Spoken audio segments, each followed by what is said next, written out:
So basically depression સાથે મારો બહુ ઘરોબો રહ્યો છે, બહુ ક્લોઝ રિલેશનશિપમાં રહ્યો છું, ઇન એન્ડ આઉટ.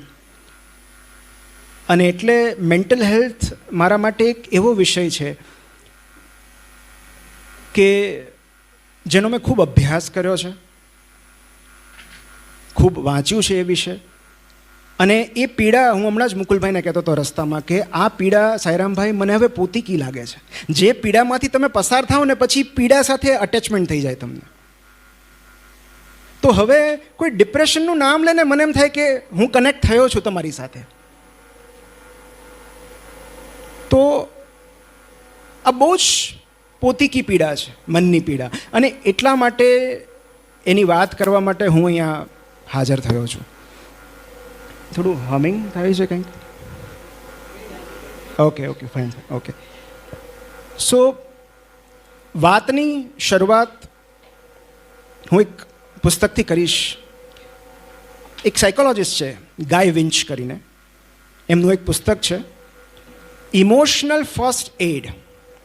હવે તમે ગાય વિન્ચ સર્ચ કરજો અને યુટ્યુબ પર એમની એક ટેડ ટોક છે જેમાં એ બહુ જ સરસ વાત કરી રહ્યા છે. એ વાતથી હું શરૂઆત કરું છું કે એક દિવસ તેઓ એમના એક મિત્રના ઘરે ગયા અને એ મિત્રનો 5 વર્ષનો બાળક સ્ટૂલ પર ચડી અને વોશ બેઝિન પાસે અરીસામાં જોઈને બ્રશ કરતો હતો. એનો પગ સ્લીપ થયો, સ્ટૂલ પરથી પડ્યો અને એ ઘસાવાથી એને પગમાં ઈજા થઈ, લોહી નીકળવા માંડ્યું. થોડી વાર એ રડતો રહ્યો, પછી જાતે ઊભો થયો, પાછો સ્ટૂલ પર ચડ્યો, શેલ્ફ ખોલી, બેન્ડેડ લીધી અને પોતાના ઘાવ પર બેન્ડેડ લગાડી દીધી. 5 વર્ષના બાળકને ખબર હોય છે કે શરીરમાં ક્યાંક ઈજા થાય તો શું કરવાનું? બેન્ડેડ લગાડવાની. 5 વર્ષના બાળકને ખબર છે કે દિવસમાં 2 વાર બ્રશ કરવું જરૂરી છે. પણ આપણને હજી સુધી ખબર નથી કે કોઈ માનસિક ઈજા થાય તો ક્યાં બેન્ડેડ લગાડવાની, શું કરવાનું, ઇમોશનલ હાઇજીન કેવી રીતે કેળવવાનું, ઇમોશનલ બ્લીડિંગ કઈ રીતે બંધ કરવાનું. અને આપણા બધામાં ભારોભાર ફેવરિટિઝમ રહેલું છે, કારણ કે આપણે માનસિક સ્વાસ્થ્ય કરતાં શારીરિક સ્વાસ્થ્યને અનેક ગણું વધારે પ્રાધાન્ય આપીએ છીએ. કોઈને ફ્રેક્ચર થયું હોય તો આપણે ખબર કાઢવા જઈએ છીએ. વેલિડ રીઝન છે કે મને ફ્રેક્ચર છે, હું 2 અઠવાડિયા 2 મહિના નહીં આવી શકું કામ પર. પણ મને ડિપ્રેશન છે એવું રીઝન મોકલ્યું હોય તો નથી સ્વીકાર્ય. એમને કમળો થયો છે, એમને પથરી છે, ચાલો ખબર કાઢવા, તરત સહાનુભૂતિ આવે છે. કેમ આવું છે? તો પગમાં ફ્રેક્ચર થયેલી જાતને આપણે આરામ કરવાની સલાહ આપીએ છીએ, પણ માનસિક રીતે અસ્વસ્થ રહેલી જાત પાસેથી આપણે કામ કરતા રહેવાની અપેક્ષા રાખીએ છીએ. આ તો કેટલો બધો અન્યાય છે. અને માટે આવા અવેરનેસ કેમ્પેન્સ થવા જોઈએ. અને એટલે આ સોચની સામાજિક નિસ્બતને હું વંદન કરું છું કે આટલા બધા લોકો આજે, મતલબ આઈ એમ ઓવરવેલ્મ્ડ વિથ ધ રિસ્પોન્સ. કેટલા બધા લોકો ઉપર બેઠા છે. આમ જોઈએ તો મનની પીડાઓ, મનના પડકારો, મનની પરેશાનીઓ અનેક છે. તમે સાયકેટ્રિક ડિસઓર્ડર્સના નામ સાંભળો, ક્યારેક નામ સાંભળીને ડિપ્રેશન આવી જાય. કેટલા છે સાઈરામભાઈ? ઓસીડી, પોસ્ટ ટ્રોમેટિક સ્ટ્રેસ ડિસઓર્ડર અને કેવા કેવા નામ. પણ હું બહુ સિમ્પ્લિફાઈ કરી દઉં તમને. આમ એક રીતે જોઈએ તો મનની પીડાઓ, મનની પરેશાનીઓ 2 જ છે.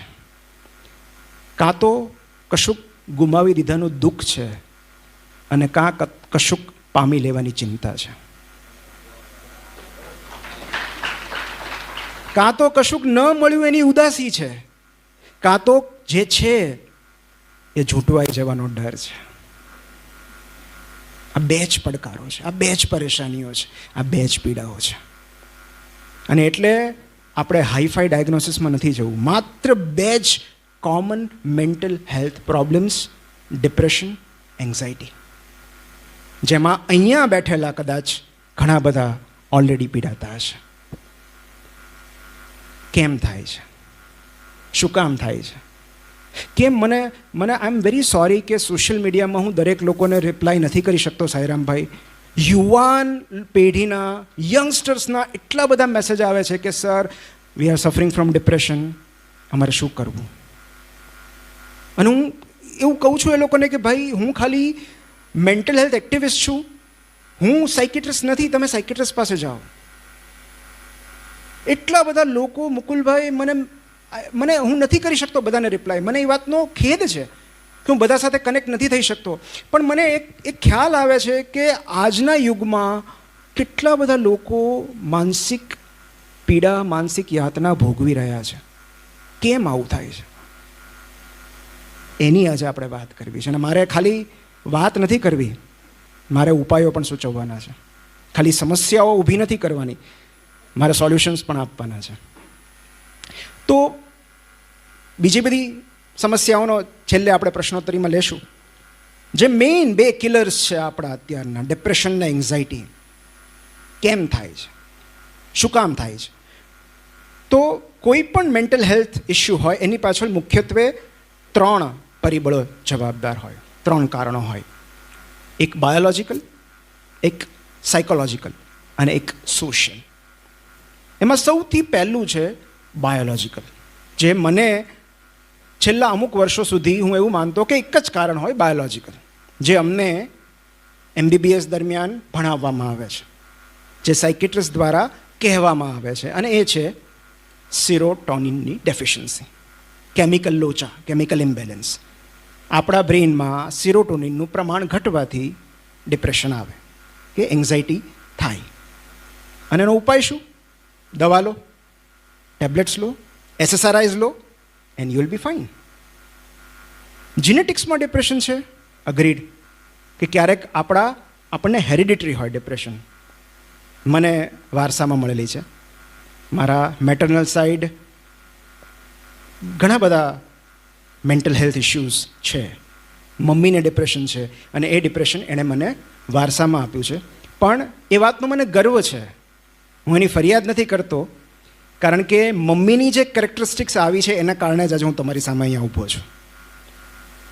સો આપણા જીન્સ આપણે ચેન્જ નથી કરી શકતા, પણ એ જીન્સની સાથે એવું બીજું ઘણું બધું વારસામાં આપણને મળ્યું હોય છે જે આપણી સ્ટ્રેન્થ બની શકે છે. So genetics and serotonin deficiency, chemical imbalance.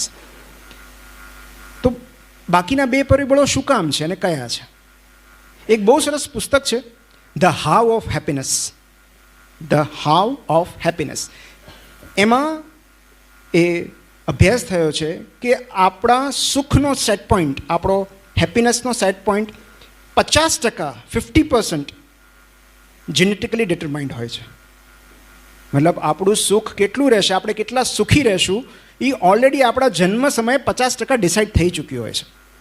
એને હેપીનેસ સેટ પોઈન્ટ કહેવાય છે. મતલબ કે જો મારું ફેમિલી બેકગ્રાઉન્ડ ડિપ્રેશનમાં છે તો મારો હેપીનેસ સેટ પોઈન્ટ લો રહેશે. તો એવા લોકો નાના સ્ટ્રેસર્સ આવે કે આઘાત આવે તરત ડિપ્રેશનમાં સરી પડે છે.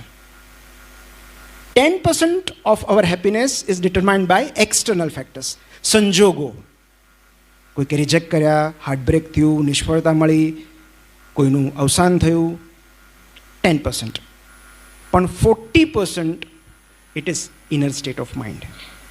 એ 40% આપણા વિચારો, આપણો અભિગમ એ નક્કી કરે છે. અને 40% બહુ મોટા પર્સન્ટેજ છે. સો 60% ઓફ હેપીનેસ એ આપણા કંટ્રોલમાં નથી, પણ એની સામે 40% હેપીનેસ કઈ છે એ બીજા 2 ફેક્ટર્સ છે, અને એ છે સાયકોલોજીકલ અને સોશિયલ. આપણે આજે એની ચર્ચા કરવાની છે. કારણ કે મને પણ એવું હતું કે મુકુલભાઈ, મેં 2-3 વાર એન્ટી ડિપ્રેશન્સ લીધી છે, અને સાઈરામભાઈ જેટલી વાર લીધી છે, ડ્રામેટિક રિસ્પોન્સ. વિધિન 15 દિવસમાં મારા સુસાઇડલ થોટ્સ ચાલ્યા ગયા, મારો કોન્ફિડન્સ લેવલ વધી ગયું, મારામાં એનર્જી આવી ગઈ, મારો સેલ્ફ એસ્ટીમ વધી ગયો. પણ એની સામે પ્રશ્ન એ છે કે કેમ ડિપ્રેશનના બધા જ પેશન્ટ્સ SSRIsને રિસ્પોન્ડ નથી કરતા? એવા કેટલા બધા મિત્રો મળે છે જેમ કહે છે કે છેલ્લા 2 વર્ષથી હું એન્ટી ડિપ્રેશન્સ લઉં છું પણ કોઈ જ રિસ્પોન્સ નથી. એવું ને એવું ડિપ્રેશન છે, એન્ઝાયટીમાં બિલકુલ ફેર નથી. યુઝ્યુઅલી ઘણીવાર એવું બનતું હોય છે કે ડિપ્રેશન ને એન્ઝાયટી સાથે હોય છે, બિલકુલ ફેર નથી. અને પછી શું કરવાનું? એન્ટી ડિપ્રેશન્સ બદલો, એડ કરો, કેટામિન ઇન્ફ્યુઝન, ECTs. મતલબ લોકોએ ECT લઈ લીધા હોય છે તેમ છતાં ઇમ્પ્રુવમેન્ટ નથી. કેમ? દેટ મીન્સ આપણે કશુંક બેઝિક મિસ કરીએ છીએ.